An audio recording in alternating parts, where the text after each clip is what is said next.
साथियों, मेरे YouTube channel में आपका स्वागत है। आज व्याख्याओं की श्रृंखला के अंतर्गत सुमित्रा नंदन पंत द्वारा रचित बहुत ही महत्वपूर्ण कविता है नौका विहार। मैं उसकी व्याख्या लेकर आया हूँ। व्याख्या के साथ साथ इसमें मैं आपको शब्दार्थ और जो इसका काव्यगत सौंदर्य है कविता का, वो भी बताता चलूँगा। तो आइए शुरू करते हैं सुमित्रा नंदन पंत द्वारा रचित नौका विहार कविता। शांत स्निग्ध ज्योत्सना उज्ज्वल, अपलक अनंत नीरव भूतल, सैकत शय्या पर दुग्ध धवल, तनवंगी गंगा ग्रीष्म विरल, लेटी है श्रांत क्लांत निश्चल, तापस बाला गंगा निर्मल, शशिमुख से दीपित मृदु करतल, लहरें उर पर कोमल कुंतल, गोरे अंगों पर सिहर सिहर, लहराता तार तरल सुंदर, चंचल अंचल सा नीलांबर, साड़ी की सुकड़न सी जिस पर शशि की रेशमी विभा से भर, सिमटी है वर्तुल मर्दुल लहर।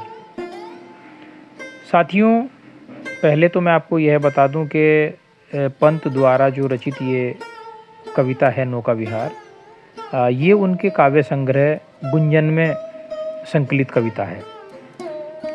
कवि पंत चांदनी रात में नौका विहार का वर्णन करते हुए प्रकृति का अत्यंत मनोरम बिंब चित्रित करते हैं। वस्तुतः भौतिक नौका विहार के माध्यम से यहाँ प्रकृति के सौंदर्य के रमणीक चित्र खींचे गए हैं। पहले इसमें हम शब्दार्थ की बात कर लेते हैं। स्निग्ध तरल, शीतल ज्योत्सना चांदनी, उज्ज्वल सफ़ेद, अपलक एकटक, अनंत जिसका अंत न हो या आकाश, नीरव शांत निशब्द, भूतल यानी धरातल, पृथ्वी से एकक बालू या रेत, शैया सेज बिछावन जिस पर लेटते हैं, दुग्ध दूध, धवल सफ़ेद, तनवंगी कृशकाय या पतली, ग्रीष्म विरल गर्मी के कारण शिथिल पड़ी हुई, श्रांत यानी थकी हुई, क्लांत शिथिल पसीने से भरी, निश्चल परवाहहीन, तापस बाला तपस्विनी बालिका, निर्मल स्वच्छ पावन, शशिमुख चंद्रमा के समान मुख, दीपित यानी प्रकाशित, मद करतल कोमल हथेली के लिए प्रयोग किया गया है, उर छाती, कुंतल केश या बाल, तार तरल तारों के समान चंचल सा, उज्ज्वल, नीलांबर यानी नीले आकाश रूपी वस्त्र, विभा चमक, वर्तुल गोलाकार या टेढ़ी। तो देखते हैं इसमें पंत जी क्या कहना चाहते हैं। मैंने आपको बताया कि इसमें प्रकृति का अत्यंत मनोरम बिंब प्रस्तुत किया गया है। कवि कह रहे हैं, शांत स्निग्ध ज्योत्सना उज्ज्वल, अपलक अनंत नीरव भूतल। कवि पंत रात्रिकालीन गंगा का जिस पर चांद की चांदनी छिटकी हुई है वर्णन करते हुए कहते हैं, क्या कहते हैं? शांत स्निग्ध ज्योत्सना उज्ज्वल, अपलक अनंत नीरव भूतल, कि चंद्रमा की चांदनी से आवृत होकर आकाश शांत तरल और उज्ज्वल दिखाई दे रहा है। सैकत शैया पर दुग्ध धवल, तनवंगी गंगा ग्रीष्म विरल, लेटी है श्रांत क्लांत निश्चल। आकाश में खिले हुए तारे मानो आकाश के नेत्र हैं, जिनसे वह टकटकी लगाकर पृथ्वी को देख रहा है। पृथ्वी पर पूर्णतः शांति छाई हुई है। और बालू की शैया पर, शैकत शैया पर दुग्ध धवल, बालू की शैया पर दूध जैसी श्वेत पतले अंग वाली गंगा लेटी है। शैकत शैया पर दुग्ध धवल, तनवंगी गंगा ग्रीष्म विरल, बालू की शैया पर दूध जैसी सफ़ेद पतले अंग वाली गंगा लेटी हुई है। लेटी है श्रांत क्लांत निश्चल, लेटी हुई है, उसका यह पतलापन ग्रीष्म ऋतु के कारण, क्योंकि गर्मी में गंगा का प्रभाव बहुत कुछ सूख जाता है, तो गर्मी के कारण ही थकी दुखी निश्चल गंगा लेटी हुई है। और कैसी लेटी हुई है? तापस बाला गंगा निर्मल, शशिमुख से दीपित मृदु करतल, लहरे उर पर कोमल कुंतल। वह किसी तपस्विनी बाला के समान निर्मल है। तापस बाला गंगा निर्मल, गंगा क्या है? किसी तपस्विनी बाला के समान निर्मल है। शशिमुख से दीपित मृदु करतल, और चंद्रमा का प्रतिबिंब ही उसका मुख है। ठीक है, और उस मुख की आभा से उसकी कोमल दीप्त हथेली है, या वे लहरें मानो उसके केश हैं। लहरें उर पर कोमल कुंतल, वे लहरें मानो उसके कोमल केश हैं जो उसके हृदय पर लहरा रहे हैं। गोरे अंगों पर सिहर सिहर लहराता तार तरल सुंदर, गंगा के गोरे अंगों पर तारों से खचित आकाश रूपी सुंदर और पारदर्शी नीला वस्त्र चंचल होकर सिहर सिहर कर लहरा रहा है। चंचल अंचल सा नीलांबर क्या हो रहा है? लहरा रहा है। साड़ी की सिकुड़न सी जिस पर शशि की रेशमी विभा से भर, सिमटी है वर्तुल मृदुल लहर। लहरें जब मंद वायु के साथ हिलती हैं तो साथ ही आकाश का प्रतिबिंब भी हिलता है। यही उसके अंचल का लहराना है। गंगा की लहरों पर चंद्रमा की जो चांदनी छिटकी हुई है वह लहरों के साथ ही घटती बढ़ती रहती है, कम ज़्यादा होती रहती है। किस प्रकार? मानो साड़ी की सिकुड़न है, अर्थात चंद्रमा की रेशम सी झलकदार आभा से परिपूर्ण होकर गोल और मृदुल लहर सिमटकर साड़ी की सिकुड़न सी जान पड़ती है। इसमें यदि हम काव्यगत सौंदर्य की बात करें तो कवि पंत ने गंगा का तपस्विनी बाला के रूप में भाव व्यंजक चित्रण किया है। गंगा का मानवीकरण अत्यंत कलात्मक बन पड़ा है। गोरी हथेली पर चंद्रमा जैसे आभायुक्त मुख का रख लेना, ये बहुत ही अनूठी कल्पना का प्रमाण है। भाषा संस्कृतनिष्ठ खड़ी बोली है, गुण प्रसाद है। बिंब विधान की बात करें तो अत्यंत मर्मस्पर्शी है, जो रसोद्रेक में सहायक सिद्ध हुआ है। अलंकार आपलक अनंत में मानवीकरण अलंकार है। तनवंगी गंगा मानवीकरण, शशिमुख में रूपक, कोमल कुंतल सिहर सिहर अनुप्रास, अंचल सा नीलांबर में उपमा, और शब्द शक्ति इसमें लक्षणा है और रस इसमें शांत है। इसके बाद जो आपका दूसरा पैराग्राफ है उसकी ओर बढ़ते हैं। देखिए पंत जी आगे क्या कहते हैं। चांदनी रात का प्रथम पहर, हम चले नाव लेकर सत्वर,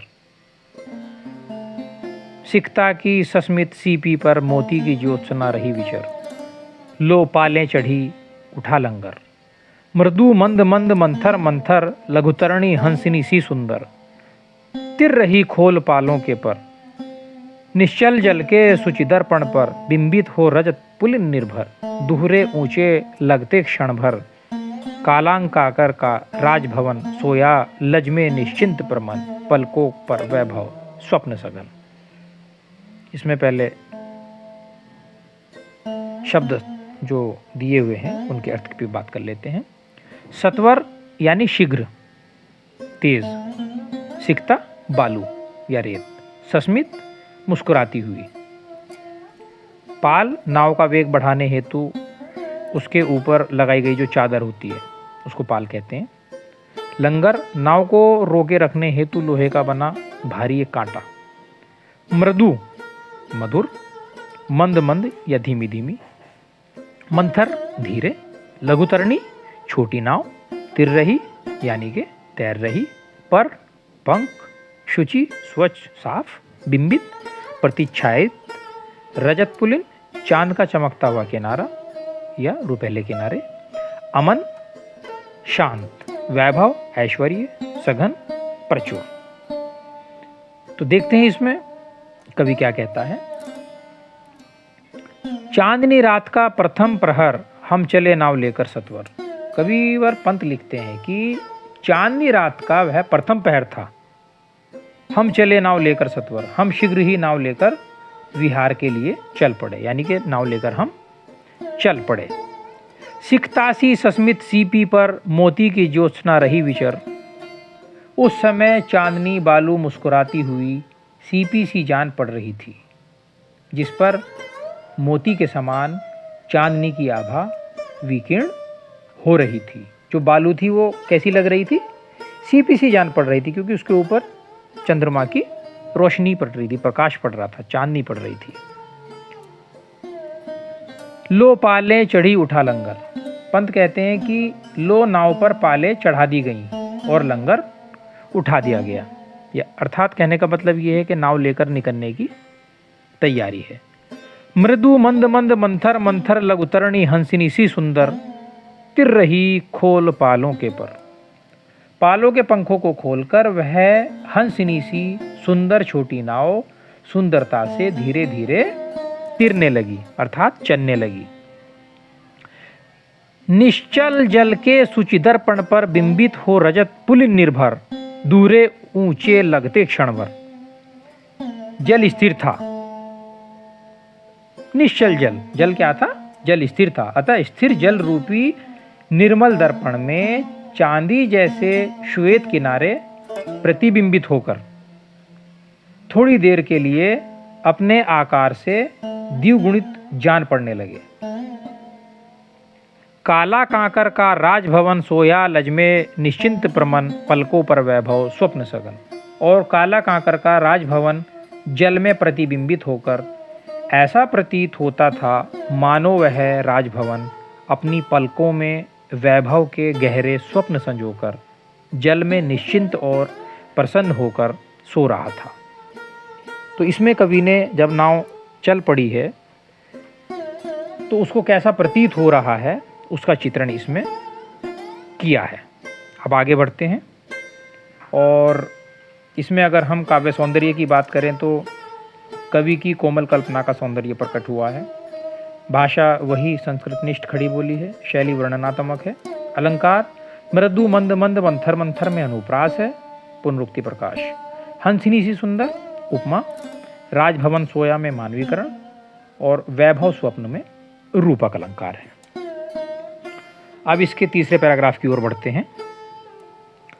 नौका से उठती जल हिलोर, हिल पड़ते नभ के ओर छोर, विस्फारित नयनों से निश्चल कुछ खोज रहे चलता रखदल, ज्योतित कर नभ का अंतस्थल, जिनके लघु दीपों को चंचल अंचल की ओट किए अविरल, फिरती लहरें लुक्षिप पल पल, मल पैरती परी सी जल में कल, रुपहरे कचों में हो ओझल, लहरों के घूंघट से झुक झुक, दशमी का शशि निज तिरियक मुख, दिखलाता मुग्धा सा रुक।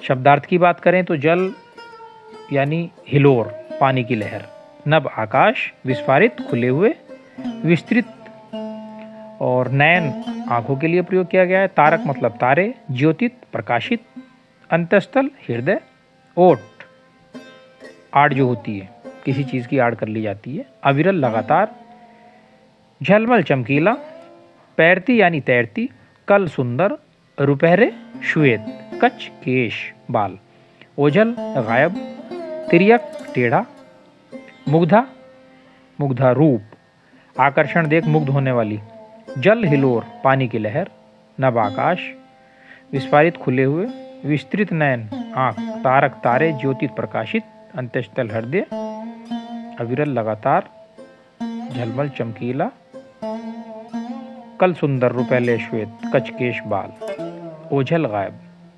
तो इसमें कवि जो वर्णन कर रहा है, क्या वर्णन कर रहा है? नौका से उठती जल हिलोर, हिल पड़ते नभ के ओर छोर। नाव जब आगे बढ़ रही है धीरे धीरे तो उसका वर्णन करते हुए कवि कहता है कि जब पानी में नाव चलती थी तब स्थिर जल हिलने लगता था और साथ ही उसमें प्रतिबिंबित होने वाला अनंत आकाश भी हिलता हुआ जान पड़ता था। आपने देखा होगा कि जब हम पानी हिलता है तो उसमें सभी चीज़ें हमें हिलती हुई नज़र आती है। पानी में अगर आप कंकड़ फेंकेंगे तो जो भी प्रतिबिंब उसमें उस समय दिख रहा होगा, यहाँ तक कि आप अगर अपना चेहरा पानी में देख रहे हैं, ठहरा हुआ पानी है, उसमें आप अपना चेहरा देखेंगे तो आपको क्लियर दिखेगा। लेकिन जब आप उसको हिला देंगे, उसमें हाथ मार देंगे पानी में या कोई कंकड़ मारेंगे, तो जब पानी की तरंगें उठेंगी तो आपका चेहरा भी जो है वो हिलने लगेगा उसके साथ साथ। तो उसी प्रकार से कवि कह रहा है कि पानी में नाव जब चल रही है तो जो स्थिर पानी था, जल था, वो हिलने लगा और उसके हिलने से उसमें प्रतिबिंबित होने वाला अनंत आकाश भी हिलता हुआ जान पड़ रहा था। विस्फारित नैनों से निश्चल कुछ खोज रहे चल तारक दल, ज्योतित कर नभ कांत स्थल। इसी कारण कवि पंत कहते हैं कि जब नौका चलती थी तो आकाश के ओर छोर भी हिल जाते थे। तारों की ज्योति गंगा में बिंबित हो रही थी, जो ऐसी प्रतीत होती थी मानो फटे हुए नेत्रों से स्थिर होकर तारों का समूह जल के हृदय में प्रकाश करके कुछ खोज रहा हो। जिनके लघु दीपों को चंचल अंचल की ओट किए अविरल, फिरती लहरें लुकछिप पल पल। तारों के उन छोटे छोटे दीपकों को निरंतर अपने चंचल अंचल की ओट में करके लहरें पल पल लुकती छिपती फिर रही थी।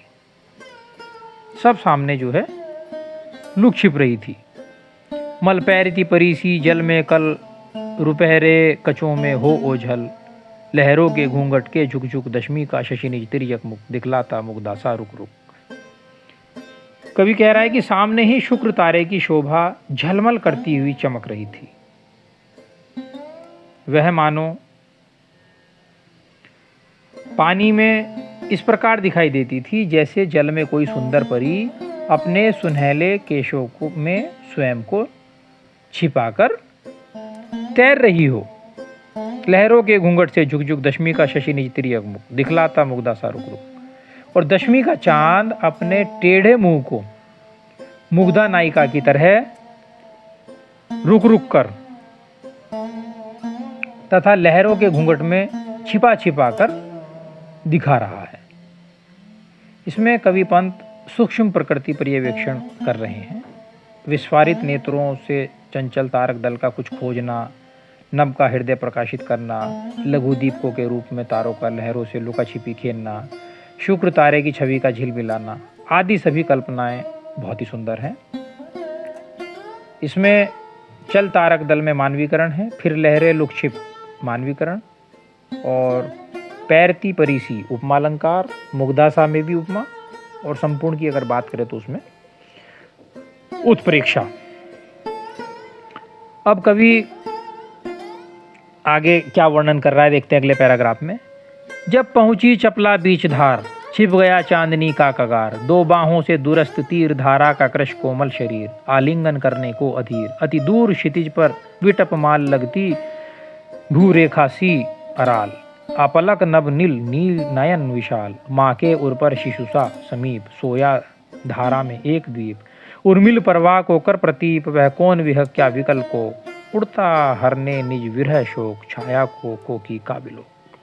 पहले शब्दार्थ देख लेते हैं। चपला नाव, कगार किनारा, दुरस्त बहुत दूर, तीर किनारा, कृश पतला दुबला दुर्बल, आलिंगन गले मिलना, अधीर व्याकुल, क्षितिज वह स्थान जहाँ धरती और आकाश मिलते हुए प्रतीत होते हैं, विपमाल पेड़ों की पंक्ति, भू रेखा भों, अराल टेढ़ा वक्र, उर्मिल लहरों से युक्त, प्रतीप विपरीत, विहग पक्षी, विकल व्याकुल, को कहते हैं चकवे को, कोकी चकवी, विलोक देख। तो इसमें फिर जो है कवि आगे बढ़ते हुए क्या कह रहे हैं कि जब जैसे जैसे नाव आगे बढ़ रही है वैसे वैसे कवि उसका वर्णन कर रहे हैं। जब पहुंची चपला बीच धार, छिप गया चांदनी का कगार, दो बाहों से दुरस्त तीर धारा का ग्रश कोमल शरीर, आलिंगन करने को अधीर। कवि नाव जब गंगा के मध्य धार में पहुंचती है तो वहां से चंद्रमा की चांदनी में चमकते हुए जो रेतीले तट हैं वो स्पष्ट दिखाई नहीं देते। दर से दिखते दोनों किनारे ऐसे प्रतीत हो रहे हैं जैसे वे व्याकुल होकर गंगा की धारा रूपी नायिका के पतले कोमल शरीर का आलिंगन करना चाहते हों, जिसके लिए उन्होंने अपनी दोनों बाहें फैला रखी है। इसीलिए क्या हो रहा है, दूर क्षितिज पर कतारबद्ध वृक्षों को देखकर ऐसा लग रहा है मानो वे नीले आकाश के विशाल नेत्रों की तिरछी भौहें हैं और पृथ्वी को एकटक निहार रहे हैं। क्या लग रहा है कि वो जो है एकटक होकर निहार रहे हैं। अति दूर क्षितिज पर विटप माल लगती भूरे कासी अराल, अपलक नभ नील नयन विशाल, माँ के उर पर शिशुषा समीप, सोया धारा में एक द्वीप, उर्मिल परवा को कर प्रतीप, वह कौन विहग क्या विकल कोक, उड़ता हरने निज विरह शोक, छाया को की काबिलो। जब वो आगे बढ़ते जाते हैं तो उनको लग रहा है कि धारा रूपी नायिका के पतले कोमल शरीर का आलिंगन करना चाहते हो, जिसके लिए उन्होंने अपनी दोनों बाहें फैला रखी हैं। दूर क्षितिज पर कतारबद्ध वृक्षों को देखकर ऐसा लग रहा है मानो वे नीले आकाश के विशाल नेत्रों की तिरछी भौहें हैं और धरती को एकटक निहार रही हैं। कवि आगे कहता है कि वहाँ पास ही एक द्वीप है। कैसा द्वीप? जो लहरों के प्रवाह को विपरीत दिशा में मोड़ रहा है, ऐसा द्वीप है। ऐसा द्वीप जो मोड़ रहा है। अब उस द्वीप में कैसा प्रतीत हो रहा है? एकटक जो निहार रहा है वो कह रहे हैं कि जो लहरों के प्रवाह को विपरीत दिशा में मोड़ रहा है, गंगा की धारा के मध्य स्थित उस द्वीप को देखकर कवि को ऐसा आभास हो रहा है जैसे कोई छोटा सा बालक अपनी माता की छाती से लगकर सो रहा है। वहीं गंगा नदी के ऊपर एक पक्षी को उड़ते देख कवि सोचने लगता है कि कहीं यह चकवा तो नहीं है, जो भ्रमवश जल में अपनी ही छाया को चकवी समझ उसे पाने की चाह लिए विरह वेदना को मिटाने हेतु व्याकुल हो और आकाश में उड़ता हुआ जा रहा हो। आगे कवि कहते हैं कि पतवार घुमा अब परतनुभार, नौका घूमी विपरीत धार, डांडों के चल करतल पसार, भर भर मुक्तापल फेन सफार, बिखराती जल में तार हार, चांदी के सापोसी रलमल, नाचती रश्मियाँ जल में चल, रेखाओं सी खिंच तरल सरल, लहरों की लतिकाओं में खिल, सौ सौ शशि सौ सौ उड्ड झिलमिल, फैले फूले जल में फेनिल, अब उथला सरिता का परवा, लग्गी से ले सहज था, हम बड़े घाट को सहोत्साह। प्रतनु यानी हल्का, अत्यंत क्षीण, डांडा पतवार, करतल हाथ मुक्ताफल मोतियों के फल, फेन सफार झाग का समूह अत्यधिक झाग, तारहार तारों की माला, रलमल रेंगती हुई, रश्मि यानी किरण, तरल दर्व, लतिका लता, बेल, उड़ नक्षत्र तारे, उथला कम गहरा, सरिता नदी, लग्गी यानी बल्ली, था गहराई की माप अंदाजा, सहोत्साह उत्साह के साथ। तो कवि कह रहा है कि पतवार घुमा अब परतनुभार, नौका घूमी विपरीत धार, नौका का बोझ हल्का होने से पतवार घुमाकर हमने उसे विपरीत धार की ओर मोड़ दिया, डांडों के चल करतल पसार, भर भर मुक्ताफल फेन सफार, बिखराती जल में तार हार। चलती हुई नौका ऐसी प्रतीत होती थी मानो डांडों की चंचल हथेलियां फैलाकर और उनमें बड़े बड़े फेन रूपी मुक्ता फलों को भरकर वह उन्हें जल में बिखेर कर उनके तारों से हार बना रही थी। चांदी के सापों सी रलमल, नाचती रश्मियां जल में चल, रेखाओं सी खिंच तरल सरल, रेखाओं की तरह जो है तरलता और सरलता से खिंच कर चांदी के सांपों जैसी चंचल किरणें जल में चमकती हुई नाच रही थी। लहरों की लतिकाओं में खिल, सौ सौ शशि सौ सौ उड्ड झिलमिल, फैले फूले जल में फेनिल, लहर रूपी बेलों में चंद्रमा और तारों के रूप में असंख्य फूल खिल खिल कर फेन युक्त जल में विलीन हो रहे थे। अब उथला सरिता का प्रवाह, लग्गी से ले सहज था, हम बड़े घाट को सहोत्साह। अब नदी का प्रवाह गहरा नहीं था, अतः हम आसानी से लग्गी द्वारा पानी की था लेकर घाट की ओर उत्साह सहित बढ़ रहे थे। यहाँ भी कवि ने कल्पनाओं द्वारा नौका से वापस लौटने का सजीव चित्रण किया है और इसमें जो है भाषा प्रसाद गुण युक्त है। चल करतल में रूपक अलंकार है, सांपों सी उपमा, नाचती रश्मियाँ में मानवीकरण, रेखाओं सी में भी उपमा है और संपूर्ण की बात करें तो उत्प्रेक्षा। अंतिम पैराग्राफ देखते हैं। ज्यों ज्यों लगती है नाव पार, उड़के आलोकित शत विचार, इस धारा सा ही जग का करम, शाश्वत इस जीवन का उद्गम, शाश्वत है गति शाश्वत संगम, शाश्वत नभ का नीला विकास, शाश्वत शशि का यह रजत ह्रास, शाश्वत लघु लहरों का विलास। हे जग जीवन के कर्णधार, चिर जन्म मरण के आर पार, शाश्वत जीवन नौका विहार। मैं भूल गया अस्तित्व ज्ञान, जीवन का यह शाश्वत प्रमाण, करता मुझको अमृतत्व दान, हम बड़े घाट को सहोत्साह। कवि कह रहा है कि पहले इसके शब्दार्थ पर बात कर लेते हैं हम लोग। आलोकित का मतलब है प्रकाशित, शतसो कम सिलसिला प्रक्रिया, शाश्वत अमर चिरंतन, उद्गम उत्पत्ति, संगम यानी मिलन, रजत हास चंद्रमा के समान हंसी, विलास खेल, ऐश्वर्य, कर्णधार माझी नाव को खेने वाला पार लगाने वाला, चिर पुराना प्राचीन, मरण मृत्यु अस्तित्व ज्ञान अपनी सत्ता का ज्ञान, ईश्वर की अमरता का ज्ञान, प्रमाण सबूत अमरत्व अमरता। तो कवि कह रहा है कि ज्यों ज्यों लगती है नाव पार, उर के आलोकित शत विचार। जैसे जैसे तट निकट आता है कवि पंत के मन का भाव लोक धूमिल पड़ने लगता है और विचार लोक प्रकाशित हो उठता है। विचार लोक के प्रकाशन का चित्रण ही इसका जो है पैराग्राफ का केंद्रीय भाव है। तो कवि कह रहा है कि ज्यों ज्यों हमारी नाव नदी के तट के पास आ रही थी, मेरे हृदय में सैकड़ों विचार उमड़ घुमड़ कर आलोकित हो रहे थे। इस धारा सी जग का कर्म, शाश्वत इस जीवन का उद्गम, शाश्वत है गति शाश्वत संगम।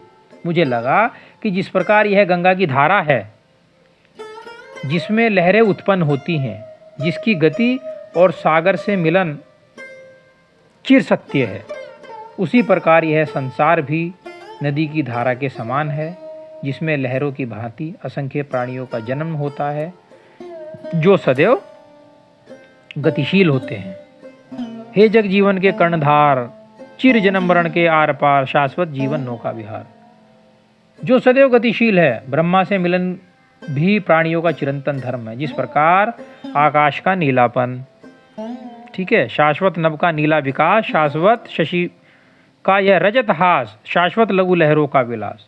जिस प्रकार आकाश का नीलापन, चंद्रमा की चांदी जैसी श्वेत हंसी और लघु लहरों की आनंदमयी क्रीड़ाएं चिरंतन है, उसी प्रकार जीवन की सुख दुख और उल्लासमयी क्रीड़ाएं भी सदैव स्थिर रहने वाली हैं। कवि आगे कहता है कि हे जग जीवन के कर्णधार, चीर जन्म मरण के आर पार, शाश्वत जीवन नौका विहार। कवि भगवान को संबोधित करते हुए कहते हैं कि हे जग जीवन के कर्णधार, जीवन और मरण के आर पार जीवन रूपी नौका विहार भी शाश्वत है, अर्थात जन्म के बाद मृत्यु और मृत्यु के बाद जन्म जीवन का अटल धर्म है। मैं भूल गया अस्तित्व ज्ञान, जीवन का यह शाश्वत प्रमाण, करता मुझको अमृतत्व दान। नौका विहार के आनंद में मैं तो अपनी सत्ता को ही भूल बैठा था, किंतु यह तो जीवन का चिरंतन प्रमाण है, अर्थात जीवन का वास्तविक रूप है जो मुझे अमरता का दान देता है। इसमें काव्यगत सौंदर्य की हम बात करते हैं तो इसमें पंत ने नौका विहार को जीवन का रूपक देकर अपनी गहन विचार शक्ति का परिचय दिया है। कवि की प्रस्तुति दार्शनिक होते हुए भी शुष्क न होकर सरस है। कवि पंत की विचारधारा में अद्वैतवाद के मतों की झलक भी दिखाई दे रही है। ज्यों ज्यों में पुनरुक्ति प्रकाश अलंकार है, धारासा में उपमा, जीवन नौका रूपक, शाश्वत अनुप्रास, इसमें रस शांत है, गुण प्रसाद है, शब्द शक्ति लक्षणा है और प्रतीकात्मकता है। इसमें नौका विहार जीवन की शाश्वतता का प्रतीक है। साथियों, इसी प्रकार की नवीनतम व्याख्याओं के लिए और साहित्य संबंधी अन्य शंकाओं के समाधान के लिए आप मेरे चैनल को लाइक, शेयर और सब्सक्राइब ज़रूर कीजिए और बेल आइकन को दबा दीजिए, जिससे आपको नवीनतम जो मेरे वीडियोज़ हैं उनके नोटिफिकेशंस समयानुसार मिलते रहें। धन्यवाद।